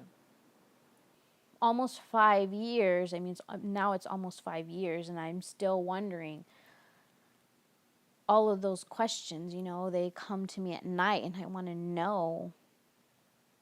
Mainly, I want to know. I guess if he was okay, like in his last moments at peace. I don't think it would give me that information. It would just give me those details, but it won't give me closure. But at least it won't keep me up at night, not knowing these answers, not knowing if he made it to a hospital. Did he die in the helicopter? Did he die in the hospital? Did he die on the field? I don't know those answers. The answers that I do know come from what I've heard from his Marine Corps buddies, what they can tell me. So hopefully I'll get that information soon, and it will clear some questions up for me. They sat everybody down, and they let us know, hey, Sergeant Ruiz was in there was an explosion, there was an accident, he went into a building, and this is kind of what went down, and he's already been lifted out and everything like that. So, really, it was just one of those gut-wrenching things. Like, with how good combat medicine's gotten, you can, bad things can happen to you and you can still live. So, I mean, that's really what kept me motivated. Is that we're really good at this. We've been in this for like 10 years. We know what we're doing. Bad things happen all the time, but guys come out and guys get to go home. And then the further the day progressed, I was in the motor pool waiting for the section to come back. And when they got back, I could see immediately as they pulled up, the first couple guys to get out of their trucks and everything, that it wasn't going to be one of those days where you had the good news of him coming back. It's not the way it was. You had guys who at that point were battle tested out there doing their jobs. They found IEDs. They weren't afraid. When you see those guys coming back crying and as an emotional wreck as they were coming back, you just knew that today wasn't that day. And it was like one extreme to the other emotionally, and you really can't describe accurately how you felt. Just because, I mean, losing anybody is like that, but Sergeant Ruiz was different. Like, he really was the guy you wanted him to go home. Like, you wanted him to have success in life. He was such a great guy. He could turn the worst day in the Marine Corps into the best day of your life. Like, I remember before they left on that, week's mission, it was like 4:30 in the morning, and he had the biggest smile on his face, even though he knew they were going to be out there for Halloween and all this other stuff, and their job was going to suck. He didn't care. To him, it was just another day to make something good happen. And that's what I remember of him. Is, he left that morning in good spirits, shooting jokes, it couldn't have happened to, I guess, I don't know. it seems like the worst things happen to the best people. You know, it's not fun thinking about it, but you have to, just so you don't ever forget them. And man, that day sucked ass. I remember we woke up that morning. It was like 05. I remember I was sleeping in the same room as Sergeant Ruiz, and he said, "Wake up, motherfuckers! It's time to roll out." So we got up, got dressed, and he talked to me, and he told me like, "Hey, I'm gonna show you how this is done. I'm gonna show you how to mind sweep. I'm gonna show you how to do this." So I was like, "Cool, you got me. No worries." You know, at the time I was 19. Everybody was like, I was pretty much the youngest in the platoon at the time, so I didn't really know anything. So about like 30 minutes into it, or 40 minutes, we were just rolling, and we stopped. He said, I heard him on the radio. He was like, "Hey, let's check this out right here. See if there's any shit popping off over here." And there was these 2 huts right there, and then four vehicles all staged out. And I remember to the right, it was just open desert, and there was a dude in a camel. And to the left, there was a village far off, and like I said, there's 2 huts. All I remember was him on the radio. He said, "Puga, West, Soto, let's check this out." And he said, "Puga, Soto, West, let's check this out. Luis Salcido, you stand by." And I remember Sergeant Cobb just ran out with them. And you know, like maybe 2 minutes into it, all you hear is a big boom. So all you hear is a big explosion. So as the explosion, we're all like, "What the fuck? What the fuck?" Sorry for my language, but that's all I said, "What the fuck?" And I remember I had the black gear at the time, and at the time my VC was Olson, Corporal Olson. I remember hearing Corporal West at the radio saying, "Hey, bring Doc Trahan out here, get out here, get out here." We walk up there, we see Sergeant Ruiz bleeding out with his, I think it was a left leg. Was it left? Correct me if I'm wrong, his left leg on, and his whole thing was just shattered, and I hate to be all graphic, but you're asking me, so I'm gonna tell you from what I remember. His thumb was gone, and he was just there moaning. And I remember as I ran up there with Lewis and Sergeant Lewis Lewis ran up there. Corporal West was like, "Hey, I need you to mind sweep the area." So I was gonna go inside, but Sergeant Cobb told me, "Hey, stay right here." And Corporal Soto started sweeping the whole area, and it was clear. So I remember they needed help to carry him out. So from the area. So what we did was, me and Doc Trahan, we ran to the truck, grabbed the stretcher, and threw him on. And as we threw him on, it was me, Corporal West, I think Sergeant Cobb, and Sergeant Puga. We carried the stretcher, and then they did a 360 cordon, all just there. And at the time, I remember Corporal Lynch, our gunner from my vehicle, he was saying, "Hey, there's people watching, they're coming over here." So all the guns were turned towards the village, just watching. And I remember we were all just sitting there, and I was with Doc Trahan holding Sergeant Ruiz's hand, and they're doing a 360 cordon, and then they're trying to call in the Kazovac 9 line, if I'm correct, right? So it's called, try to call it in, and they needed a misreport. So because of that misreport, it took them a while to get there. So we were probably chilling for 45 minutes. So I was during like 15 minutes into when we put him on the floor, I was just looking at him, and he was kind of still conscious, talking, but he was already blue. The Dr. Hand's like, "Hey, he was in consciousness." So the Dr. Hand's like, I'm gonna wrap him up. I need you to blow in his mouth, and I'm gonna push. So pretty much, I was blowing into his mouth while Dr. Hand was trying to do the CPR. So I guess because of that, he stayed for maybe a little bit longer. I'm not sure how much longer he stayed up, but I remember that's what we did.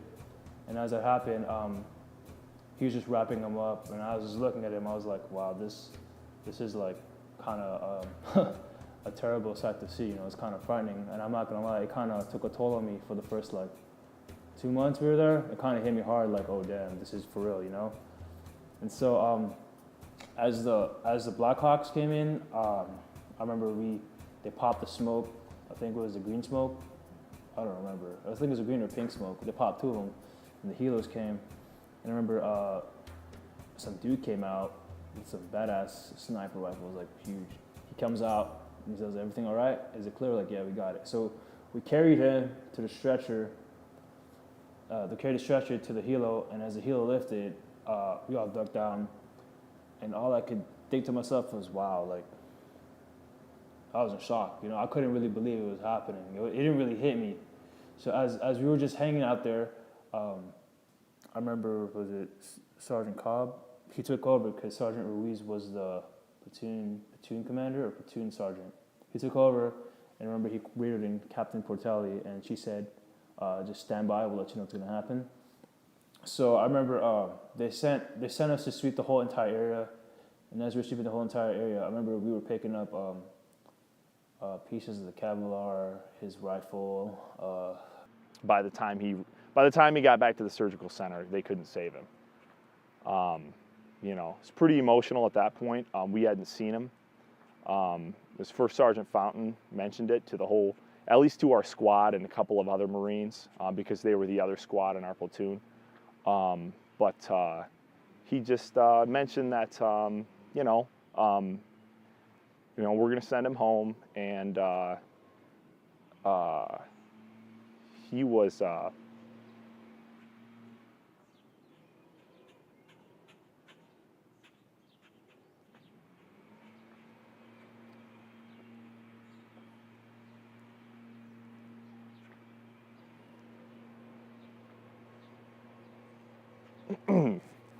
He was, it was just tough, man. You know, it's like you don't.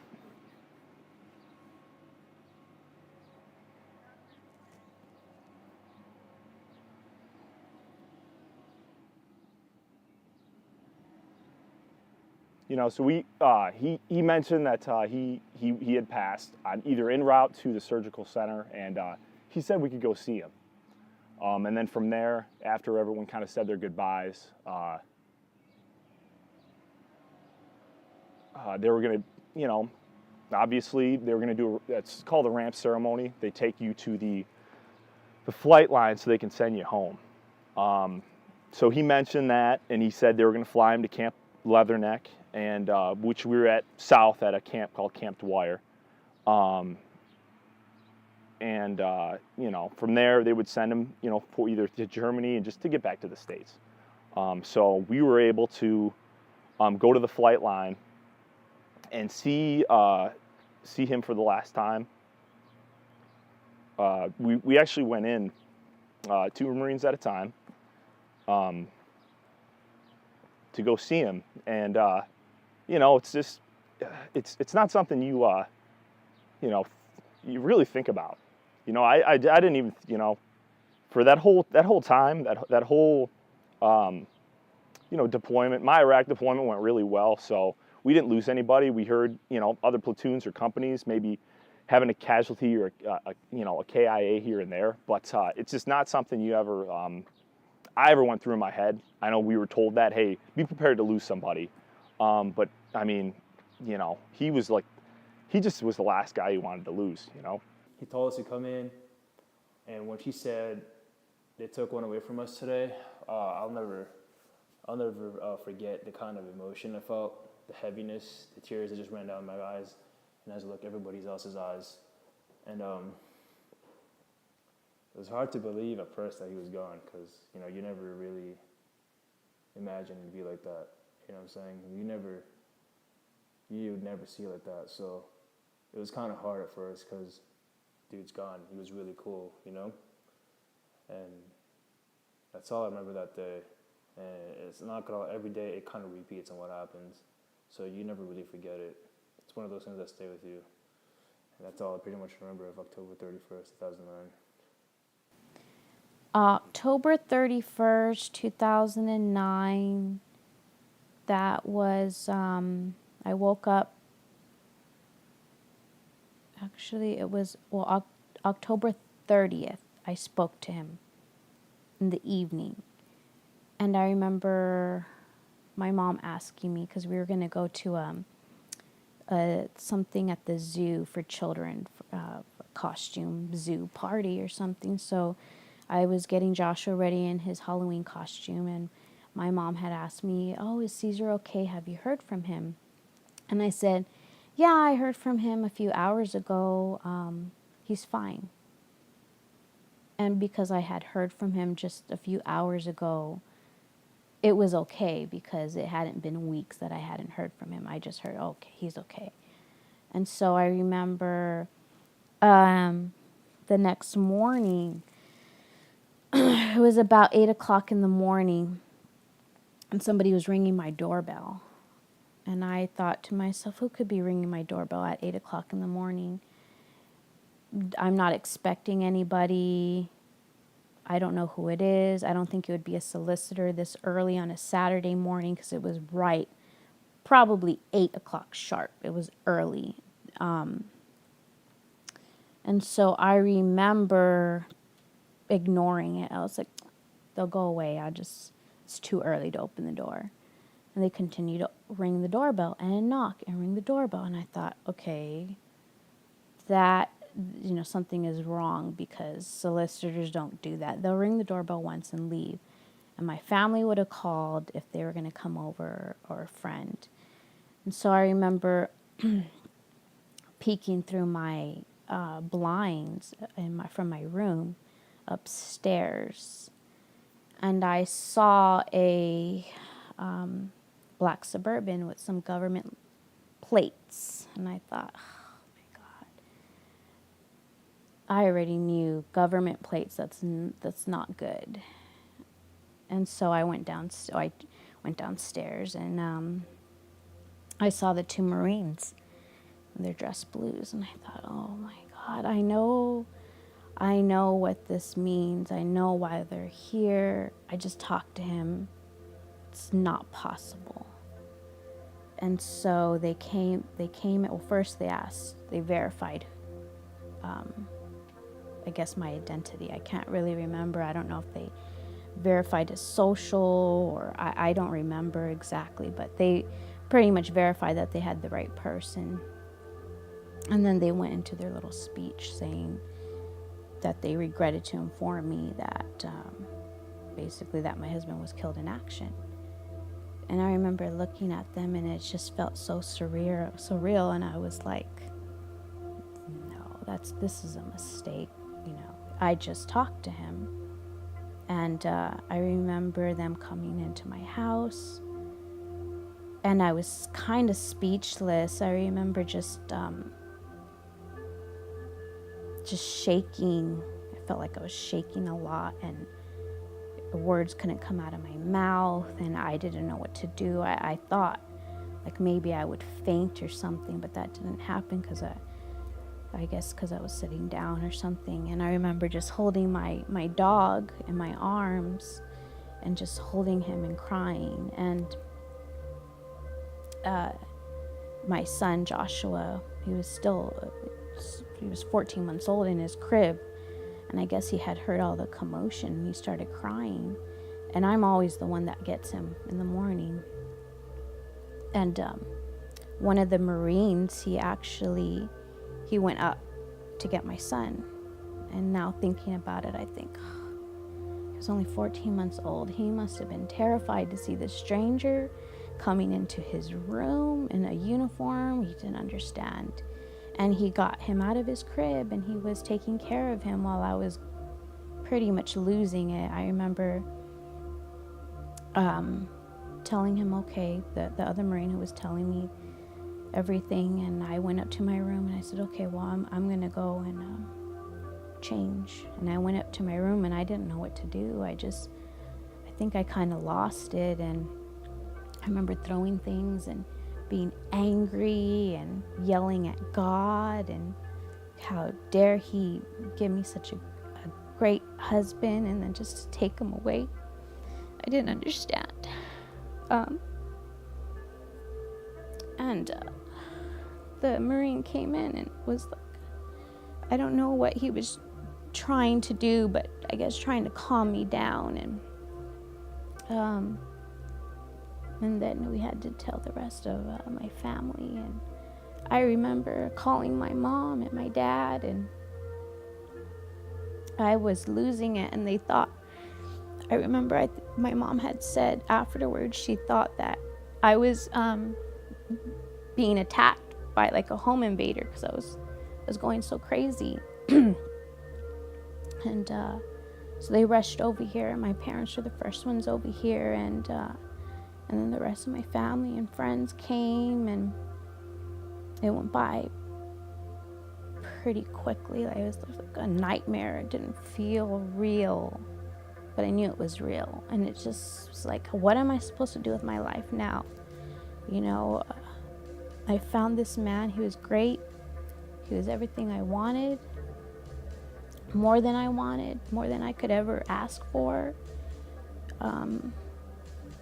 He was a great father, and I didn't know how to live without him. And so it was very, very, very hard. And it still is very hard, but after so many years, you just learn how to live with the pain. You learn how to go each day and kind of bury it inside, and every once in a while it'll come out. It'll sneak up on you, and when it sneaks up on you, it's not good, because it's like an ugly monster that wants to get out, and it finally comes out. And but it's I think for the most part it's numbing. It's like I would imagine like a physical wound that never goes away, and you just learn how to live with that wound. Whether it be a missing leg or something, you learn how to live your life without that leg anymore. But with me, it was more than half of my heart. You know, when he died, my heart was buried with him.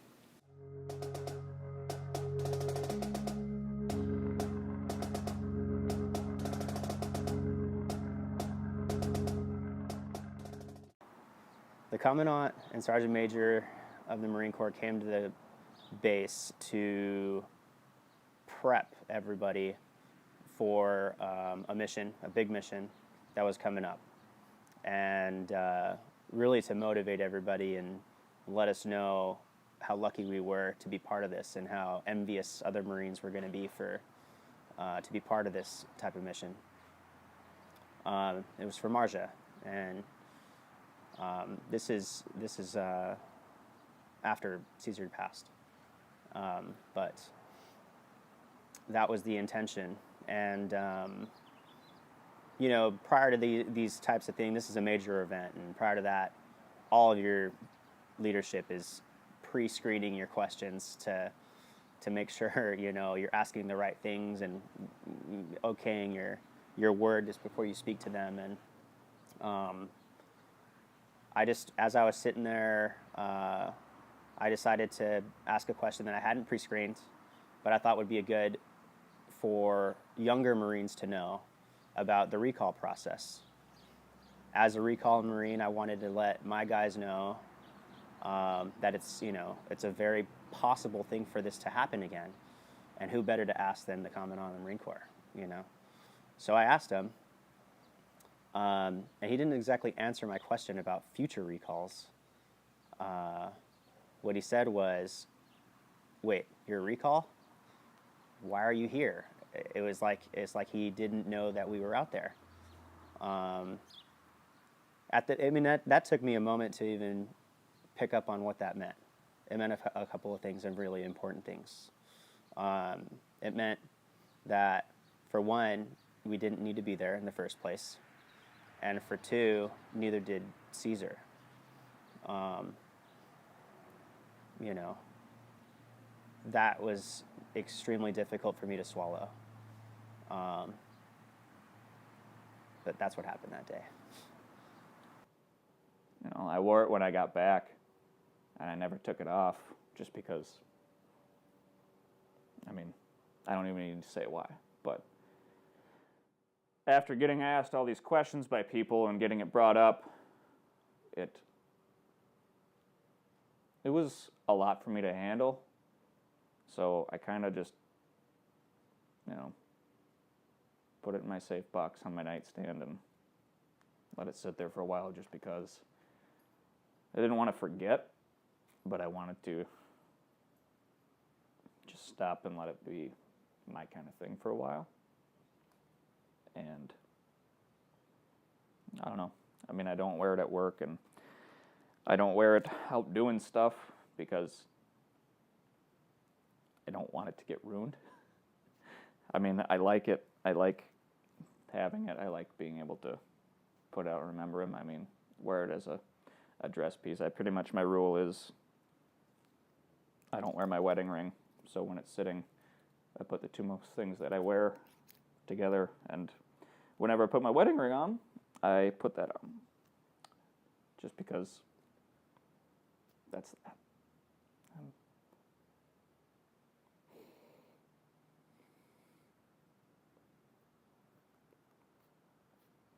Sorry, man. That's all right.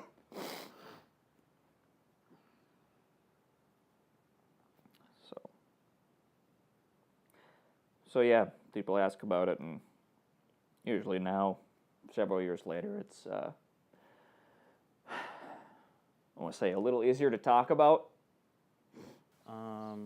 It didn't feel real at the time. I guess it didn't set in. You know, I knew it was real, and I thought, you know, something terrible had just happened, or I knew something terrible had just happened. But the thought of him not being there didn't set in.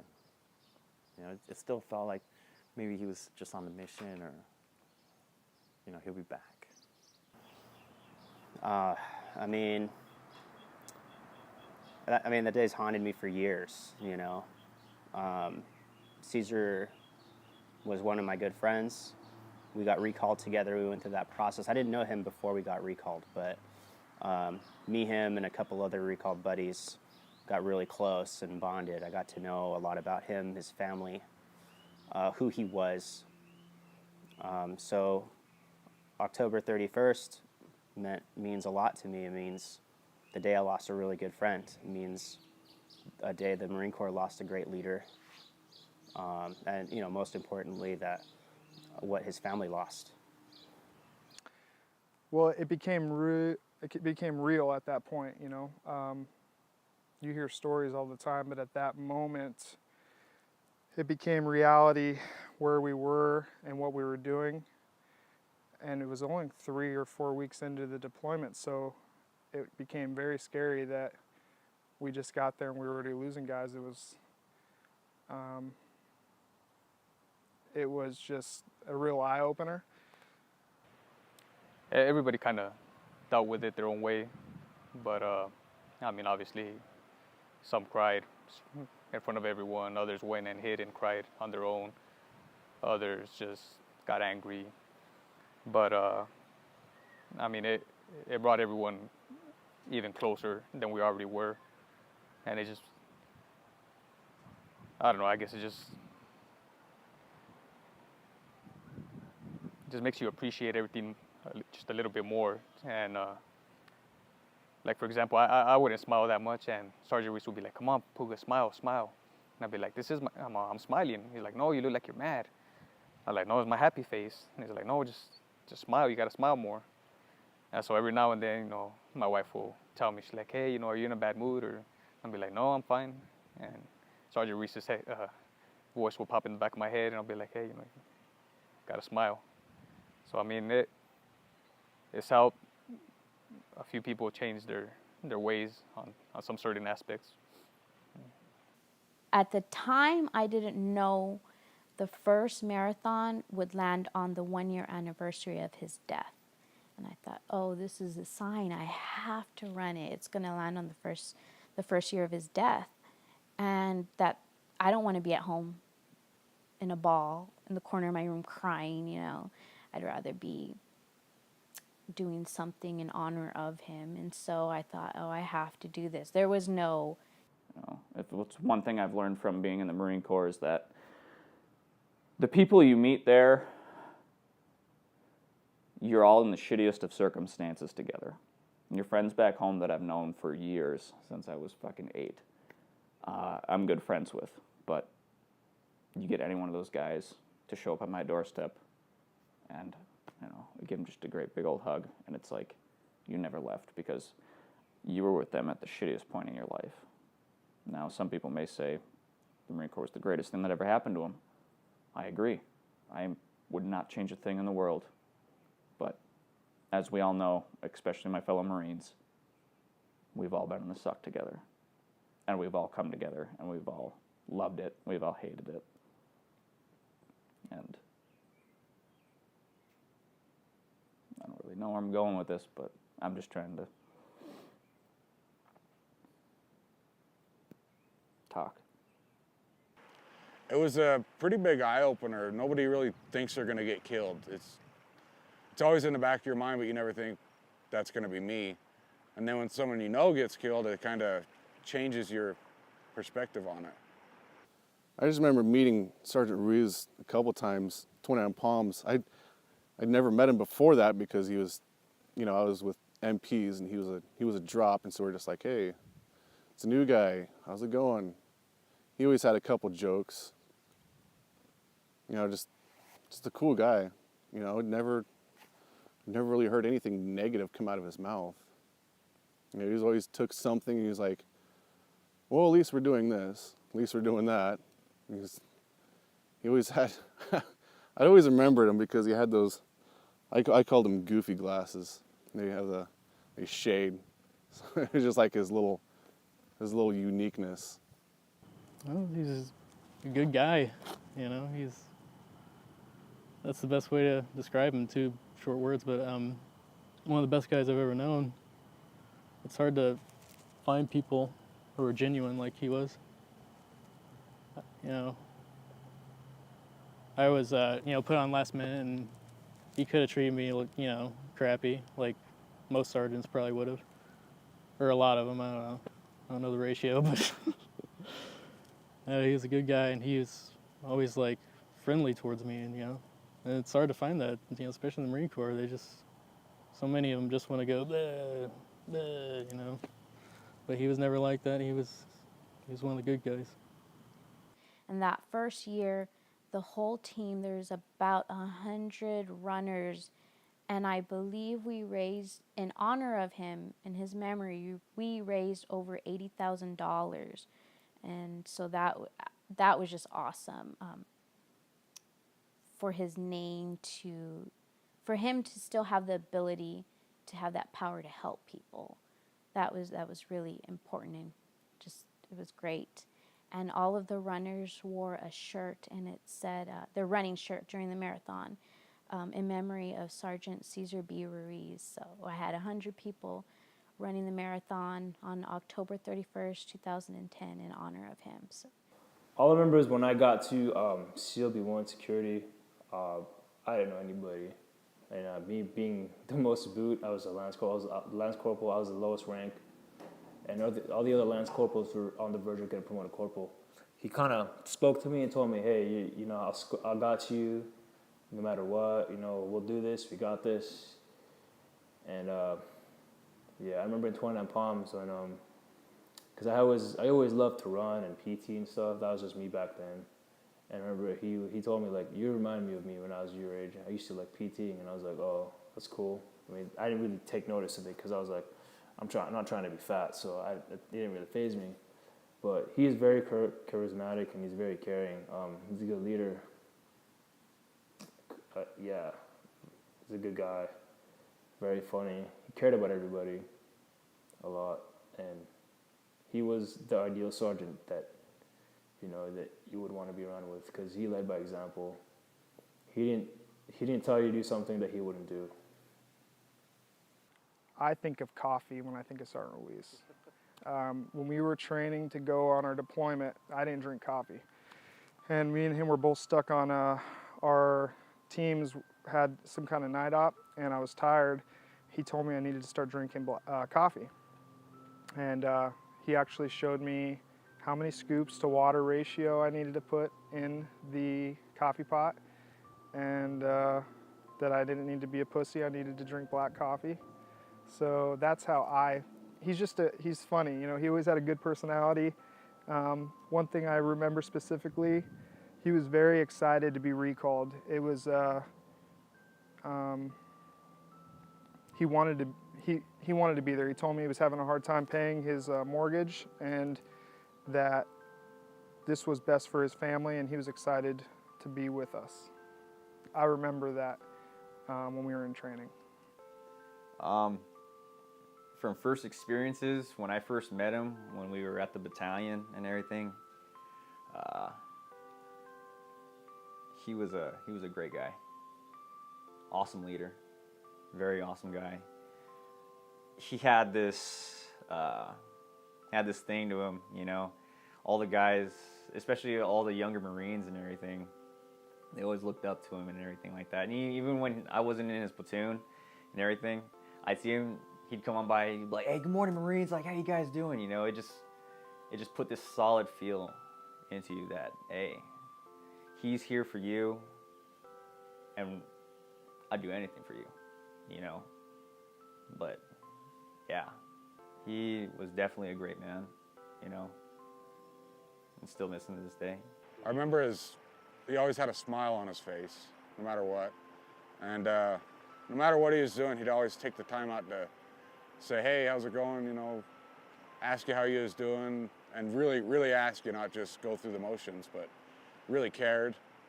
I didn't really know him that well, but anytime I seen him, he'd always talk to me, and he was just a nice guy. Give you the shirt off his back if you needed it. He's always smiling.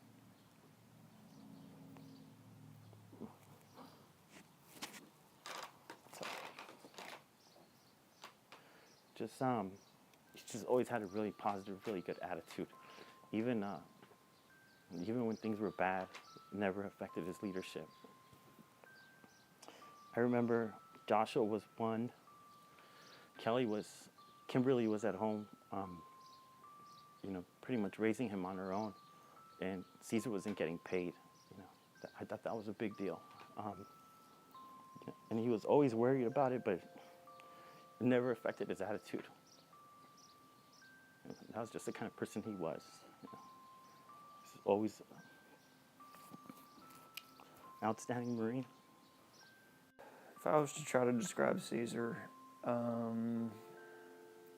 definitely, I would say a man's man and a Marine's Marine. He'd be very upfront and honest with you no matter the cause. He would never go behind your back. He'd look you straight in the eye and tell you how it was. But at the same time, he could crack a joke with the best of them. I think one of the most common memories I have of him is just that he's got this big-ass smile that just goes from ear to ear, especially when he's got like that little look in his eye, and you can tell he's like, the gears are turning and he's thinking something, and it's like, oh God, what is he gonna do now? And then his first Sergeant Fountain impressions. So those are always classic. But as far as what I tell him about Caesar is, awesome guy, great friend, and it was a tragedy what happened in Halloween of that year. Caesar is the type of Marine that young Marines aspire to be. More importantly, he's the type of man that men want to be.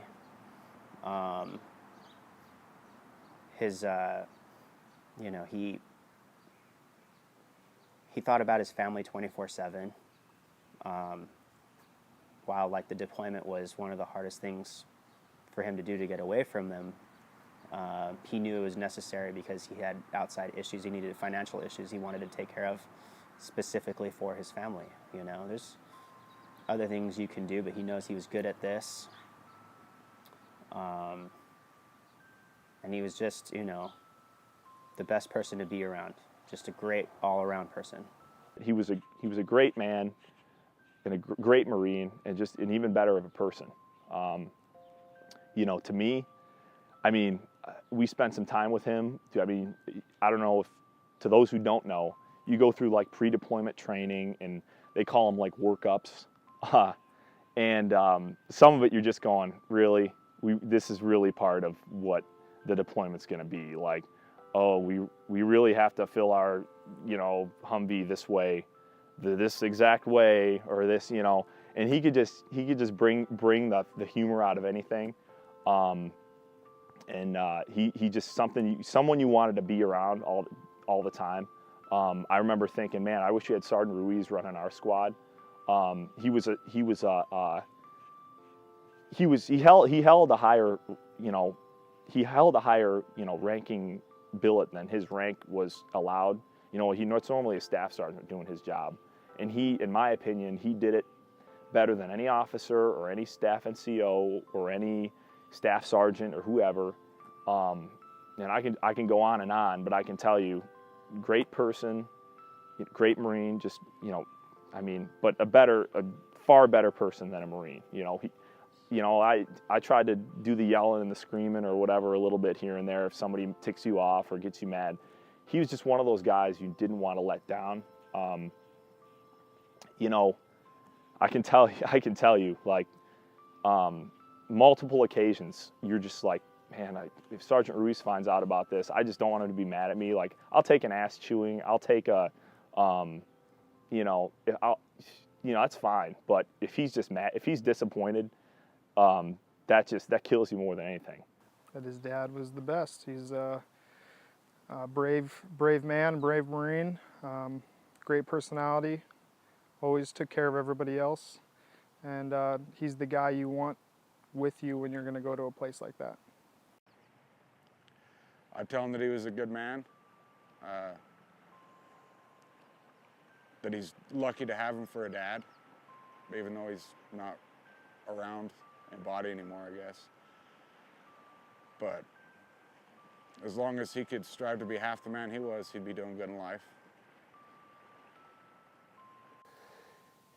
His sacrifice gave me a drive. It set me on a path of doing certain things and acting a certain way and holding myself to a certain standard because what he had sacrificed. It made me a better person because it put a value on, well, now I'm not just, now I'm not living for myself. Because growing up, you hear the stories, you see the movies, and you listen to the songs about the lost soldiers and the service members that didn't come home, but it turns that, I want to say fantasy, I don't know if that's the right term, but that fantasy into a reality. Like, okay, I'm not living for myself anymore. I'm living for Sergeant Ruiz. And I'd tell Joshua that his dad changed so many lives. It changed a lot of lives. I would say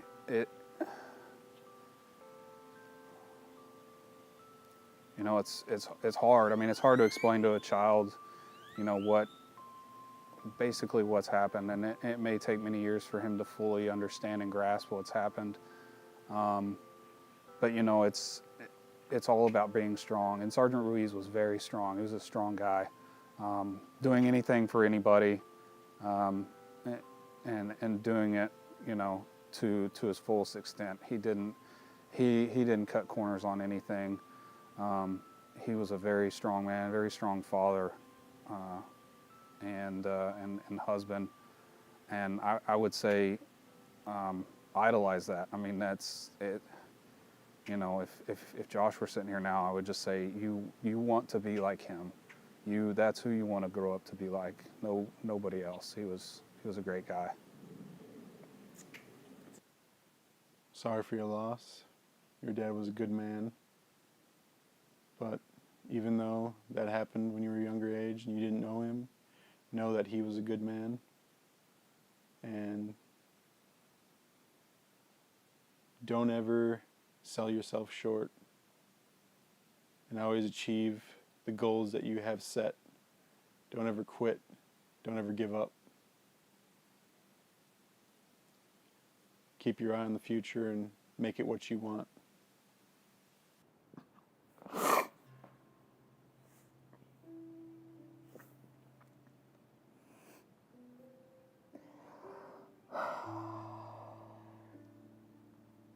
That he loved him. His dad fucking loved him more than anything in the world. Every single night, laying in bed, he'd be calling home. He'd sit every single night. We'd have nothing going on. He'd sit and talk about Joshua. He missed him and how much he wanted to be back in the Marine Corps. And he loved doing his job there. And he just wanted the best for his family. And he was out trying to just do what he could do. He loved his kid. He loved his wife. That's all I ever heard about was Joshua and Kimberly. And I didn't have kids. I didn't have a wife. So, I couldn't relate to a father's love, but he was his only boy. And Sergeant Ruiz, being the type of person he was, just completely selfless. And all he cared about was other people's well-being. He would just tell Joshua that he loved him, and he was his sun and moon and stars. You know, both him and Kimberly.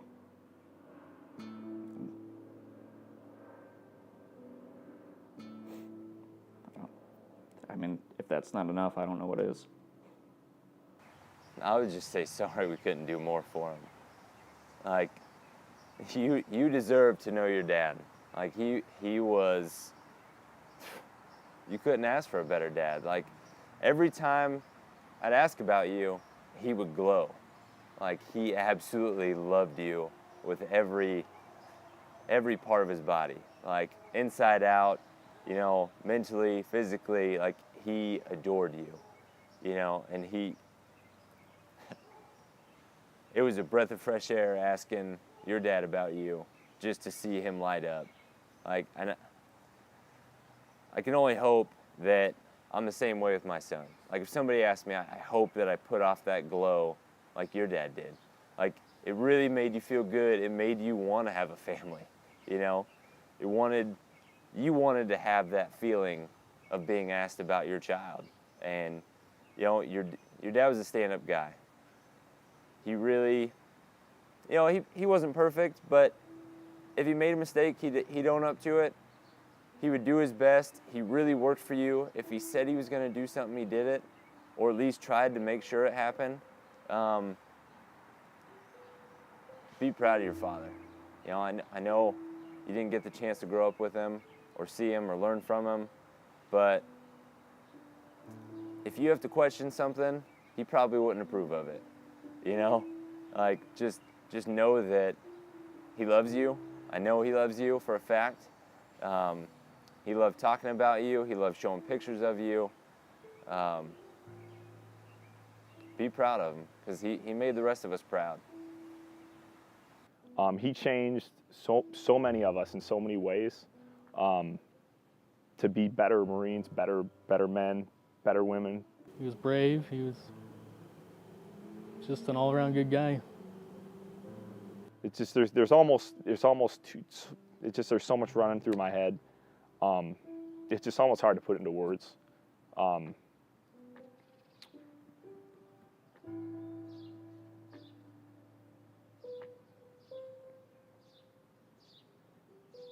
Yeah, I'd just say, you know, your dad's not forgotten. He's not. And he was, you know, he said everyone he was with is better for that. Well, Joshua's always with us. You know, we're always thinking about him. And first of all, I tell him that he's looking down on him.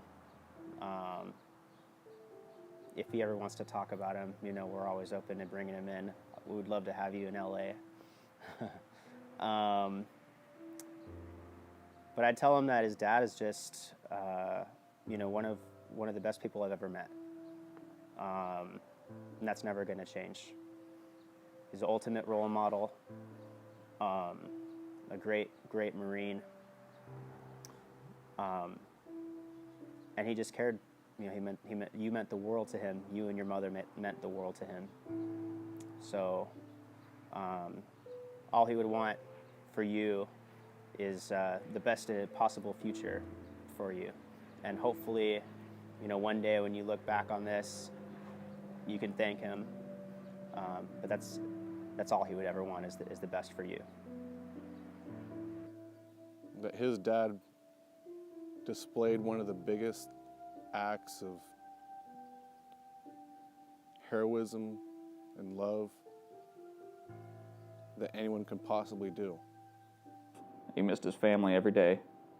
He made it a point to call them every night. He'd sit on the phone for hours talking to them. And then when he got off the phone, he'd ask if I was still awake. Oh, I miss my boy, man. I miss my boy. Show me pictures, and you know, I said I couldn't understand. I don't have a child, but you know, he told me everything, and it was kind of nice having him as a roommate, being able to understand him, not in a group, but on a really personal level, because as we all know, people act different when they're in front of certain people. And him, not so much. He was the same guy whether he was in front of this person or that person. But being alone with him in a room, both of us laying in bed, talking about just life and simple stuff. It was super easy, and I really can't think of anything else but to tell him that being Sergeant Ruiz's, Caesar's roommate, that's all he ever talked about was how much he loved his boy and how much he wishes he could spend time with him. So that's it.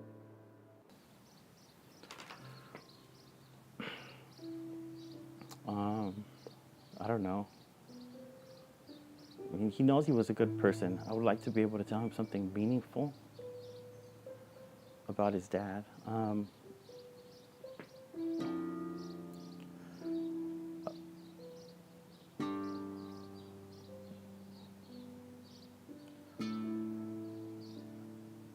Just that, I'm sorry, that he had to miss out on not having him in his life, because that's going to be a huge loss.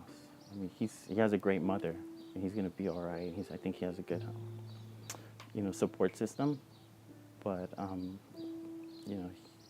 he was robbed. But I don't know what I could say, actually.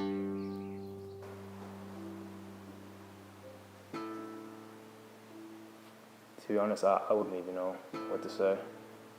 Because not even a million words could describe how great of a father his dad was, how good of a Marine he was, So I would just tell him that you should hold your head up high and be proud because your dad's a Marine.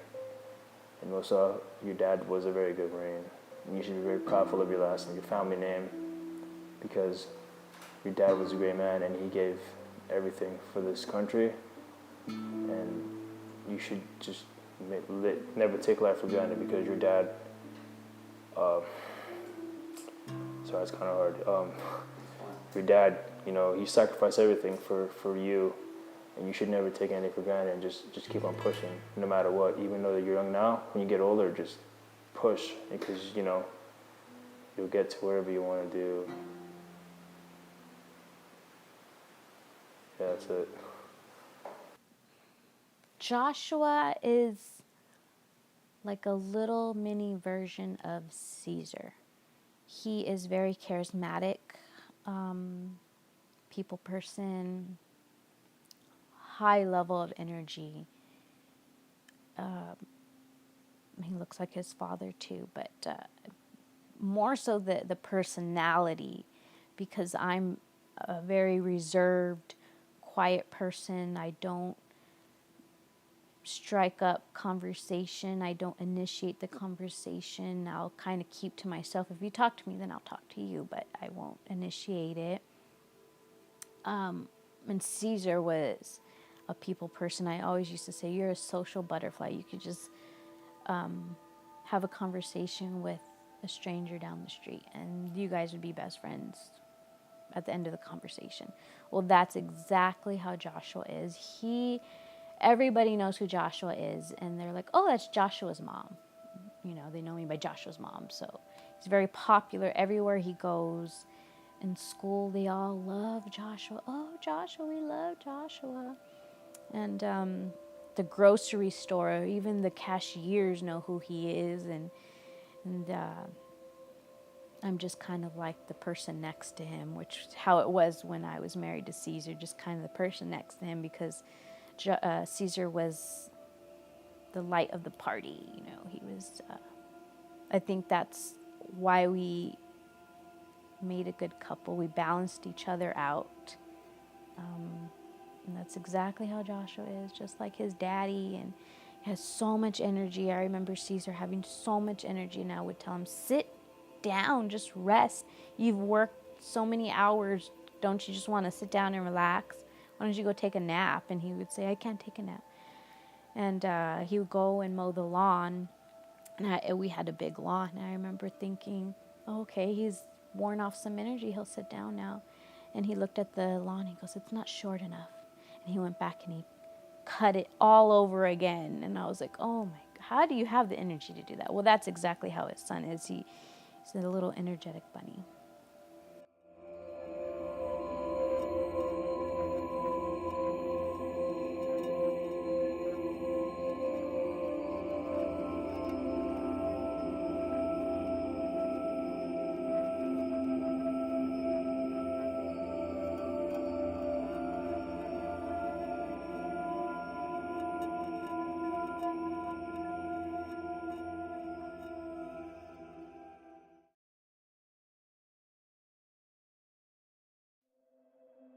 Daddy loved him. His dad fucking loved him more than anything in the world. Every single night, laying in bed, he'd be calling home. He'd sit every single night. We'd have nothing going on. He'd sit and talk about Joshua. He missed him and how much he wanted to be back in the Marine Corps. And he loved doing his job there.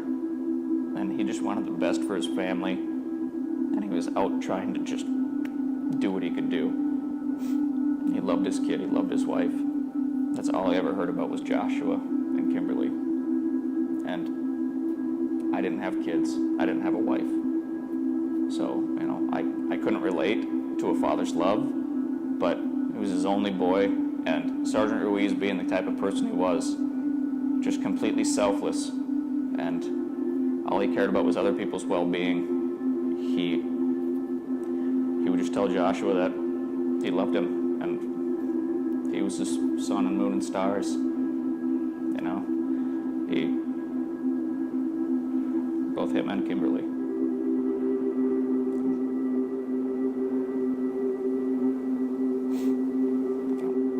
I mean, if that's not enough, I don't know what is. I'm sure you have a lot more to say now, but he just couldn't get enough. He missed his family every day. He made it a point to call them every night. He'd sit on the phone for hours talking to them. And then when he got off the phone, he'd ask if I was still awake. I miss my boy, man. I miss my boy. Show me pictures, and you know, I said I couldn't understand. I don't have a child, but you know, he told me everything, and it was kind of nice having him as a roommate, being able to understand him, not in a group, but on a really personal level, because as we all know, people act different when they're in front of certain people. And him, not so much.